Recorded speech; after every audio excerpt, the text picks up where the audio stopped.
At 3 a.m., my mom texted that they'd repossessed my apartment and maxed out a loan in my name for my sister's bridal shower. I just sent back one message: check your bank statements. Now they're begging me to fix this, but I'm gone for good. Hi Reddit, I'm 36M, and I never thought I'd be writing something like this. But here we are.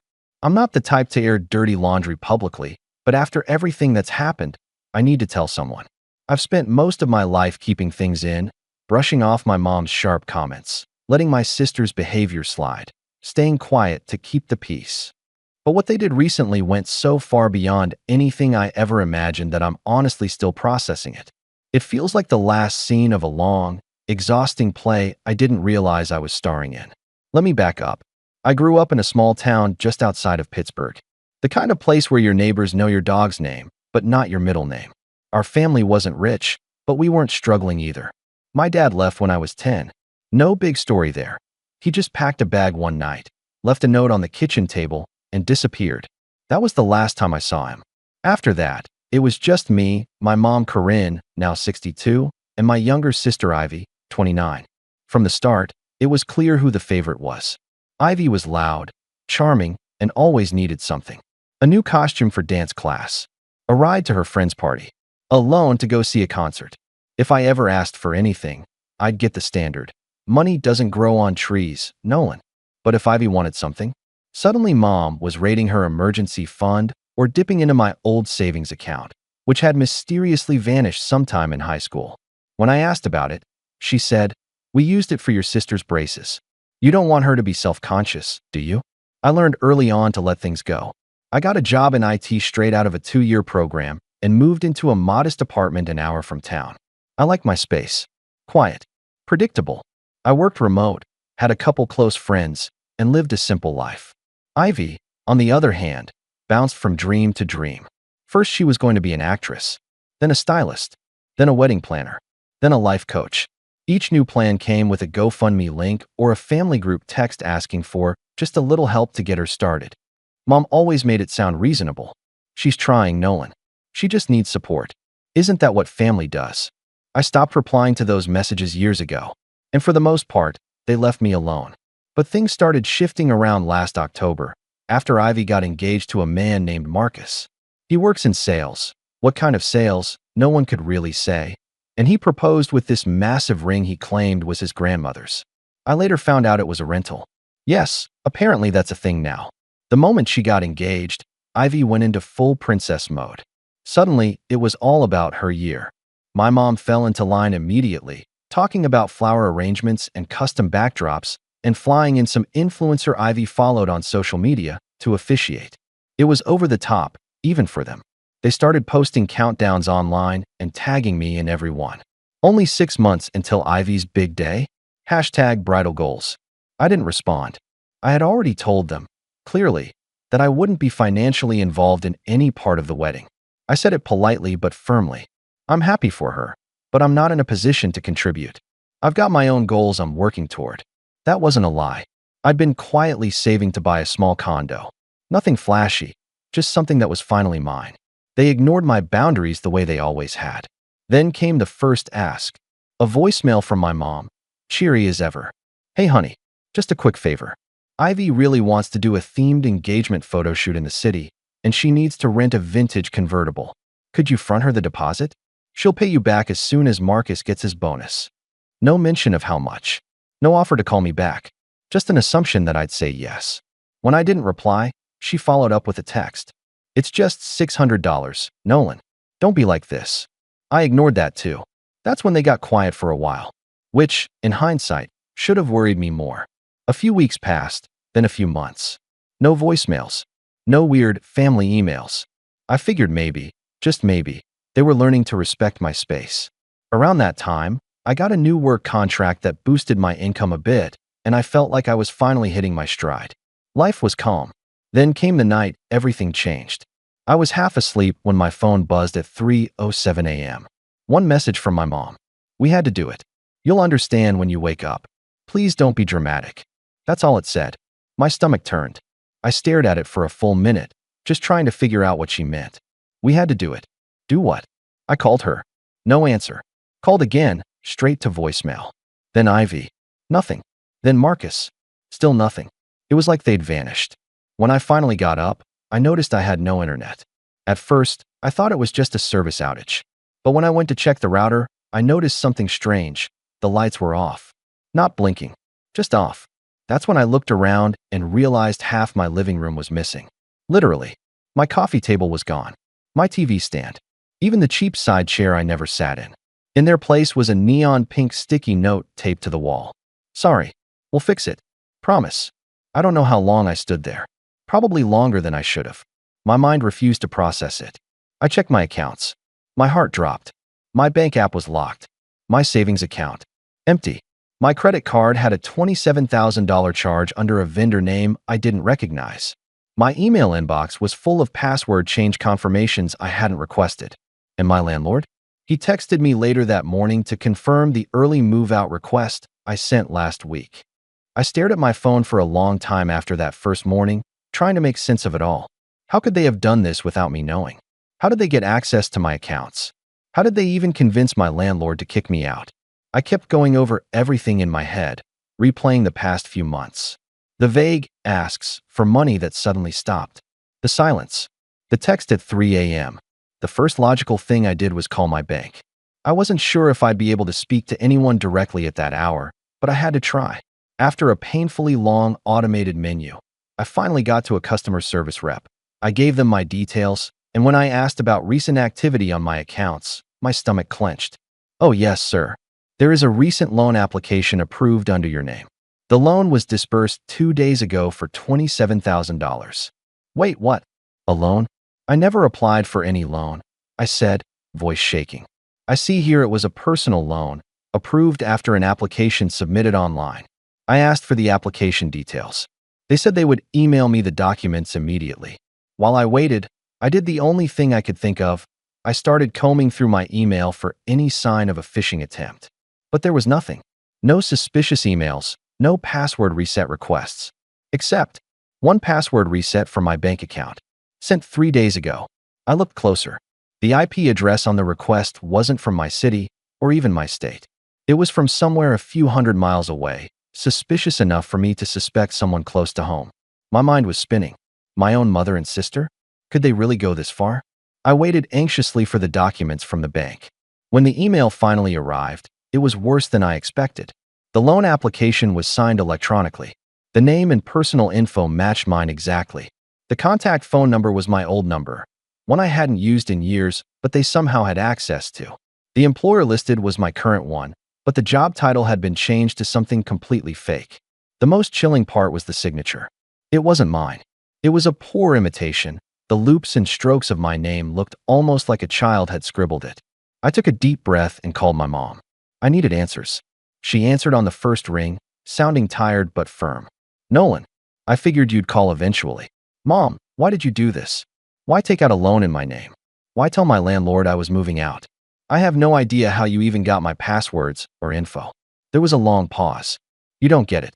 Ivy needed help. This shower, it's important. It's her moment. We've been asking you, and you refused. You didn't want to be part of the family. Fine. But this was necessary. Necessary, I repeated, incredulous. You stole from me. You destroyed my home. That apartment wasn't your home, she said coldly. Not anymore. You abandoned us the moment you stopped caring. You think we wanted to do this? We had no choice. The line went dead. I was shaking, furious and hurt. But I didn't have the time or energy to argue anymore. I had to focus on fixing this mess. I called my landlord next. He told me the whole story.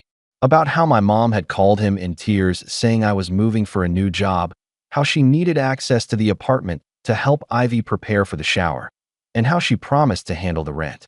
Apparently, she even signed a temporary lease termination form on my behalf. All forged. I asked him for copies of everything. He emailed me the documents within an hour. This was bigger than I thought. I spent the next few days on the phone with the bank, credit bureaus, and various financial institutions. I filed a police report for identity theft. I froze all my accounts. But every step forward revealed new layers of betrayal. Turns out, the $27,000 loan wasn't the only financial hit. There were multiple charges on my credit cards, thousands of dollars spent at florists, event planners, luxury hotels, even a private chef for the bridal shower weekend. My credit score plummeted overnight. And none of it was Ivy's money. It was mine. I tried reaching out to Ivy, hoping maybe she didn't know the full extent of what was happening. Her response broke my heart and hardened it all at once. She said, "You don't understand. Mom took care of everything because you wouldn't. If you had just helped like a family member should, none of this would be necessary. You're making this about money, but this is about loyalty." Loyalty. That word hit me like a slap. They didn't want my support. They wanted control. Control of my money, my home, my identity. The realization settled deep inside. My family wasn't just dysfunctional. They were deliberately malicious. By the end of that week, I had enough. I wasn't going to let this go quietly. That night, I sent one text to my mom. "Check your bank statements." I didn't explain. I didn't plead. I didn't ask. The next morning, the phone call started. My mom, Ivy, Marcus, begging, pleading, accusing. My mom insisted I come home to talk and fix this. Ivy sobbed over the phone, blaming me for ruining the biggest day of her life. But I was done. I packed my essentials into a small backpack and left the apartment I had fought so hard to keep. I told my landlord to hold any mail for me. I switched off my phone for a few hours. When I turned it back on, my mom had sent me one last message. "You're breaking this family. You're breaking her. Please don't do this."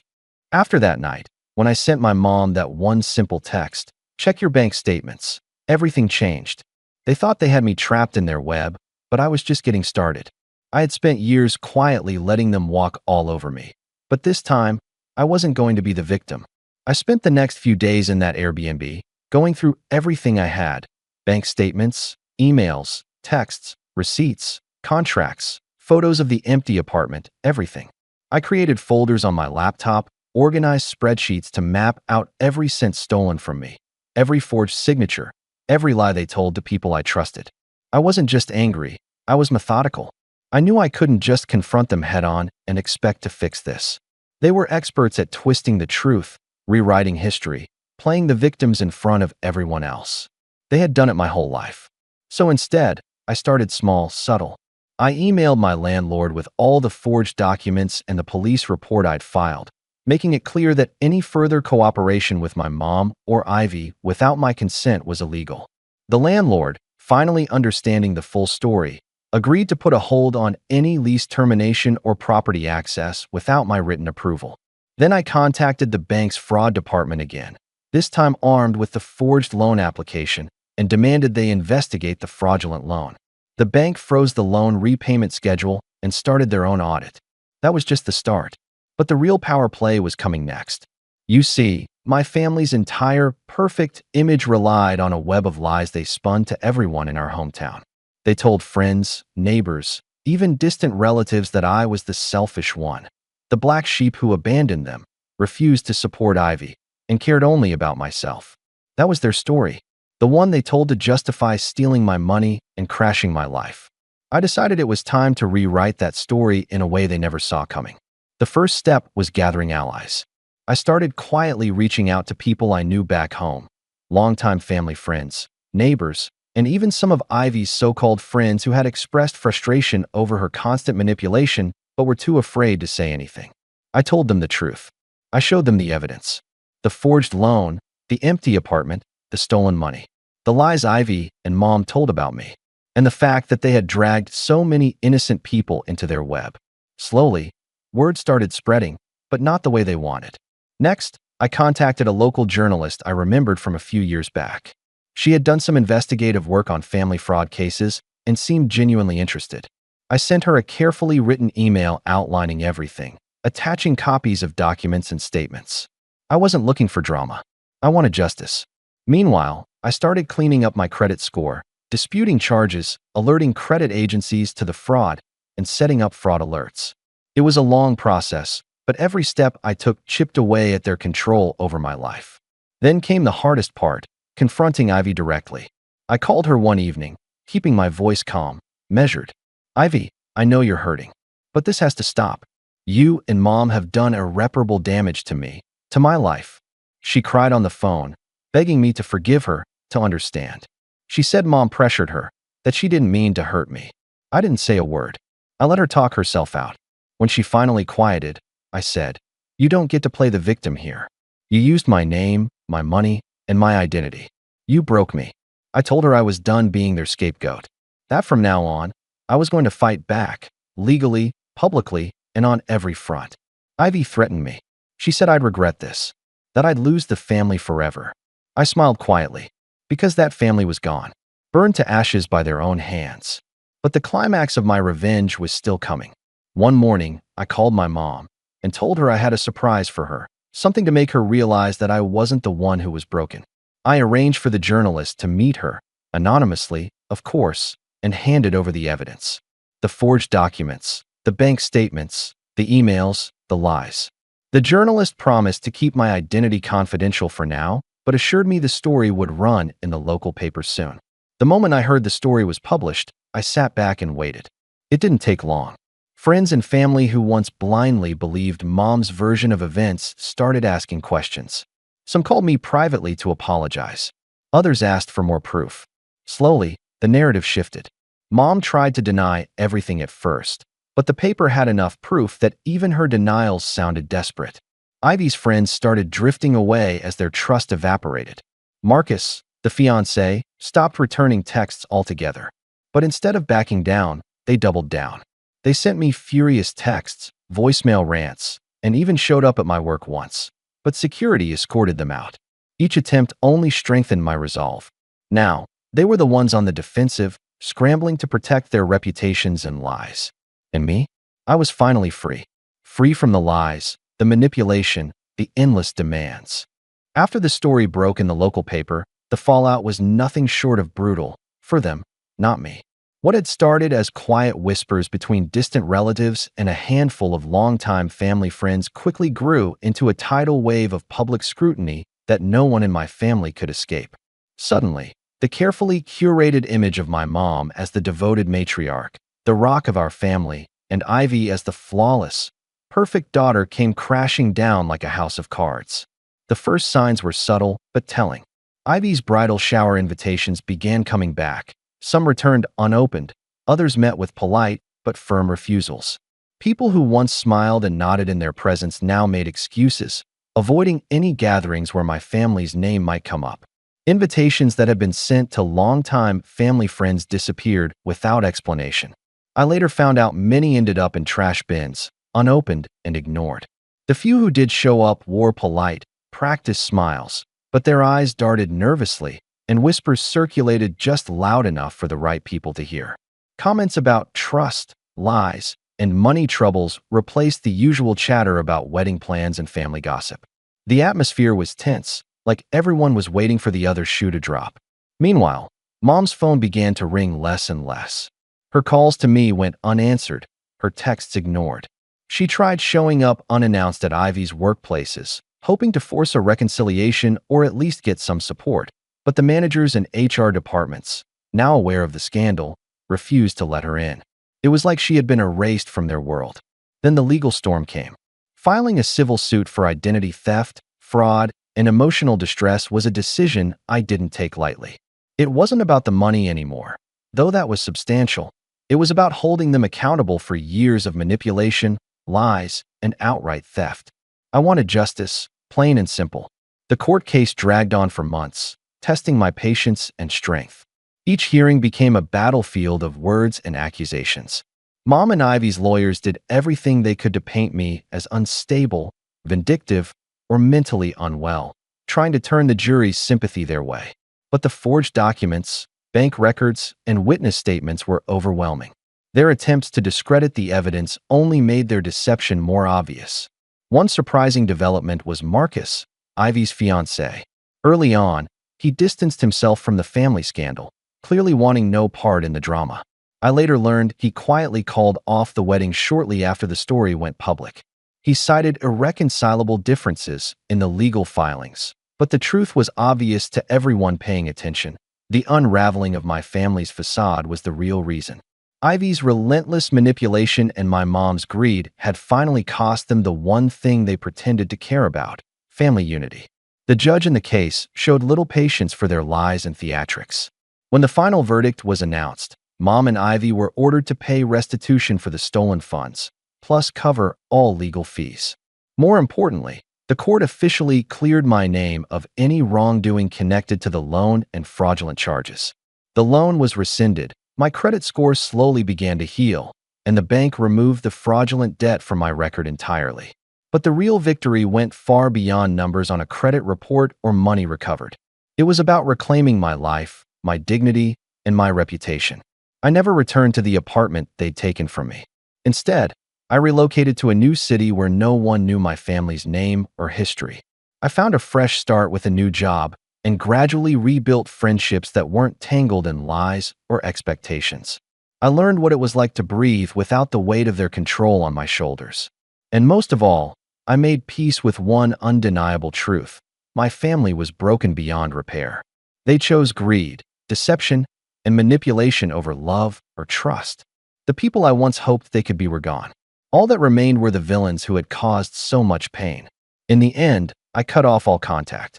Mom sent a few desperate messages, pleading for one last chance to talk, to explain, to fix things. But I blocked her number without hesitation. Ivy's attempts to reach me ceased shortly after Marcus left her. I had no interest in their drama or their empty apologies. The family they fought so hard to keep perfect now existed only as shattered fragments scattered across broken relationships and lost trust, and I was no longer a part of any of it. I'm not bitter about the money or the stolen home anymore. What mattered most was my freedom from their control, their lies, their constant manipulation. I survived their betrayal, and more importantly, I took back my story. That's what they never expected. So, if you're reading this and feeling trapped by family who use, manipulate, or steal from you, know this: you do not owe them loyalty.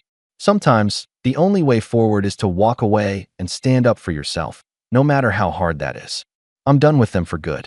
And honestly, I couldn't be happier.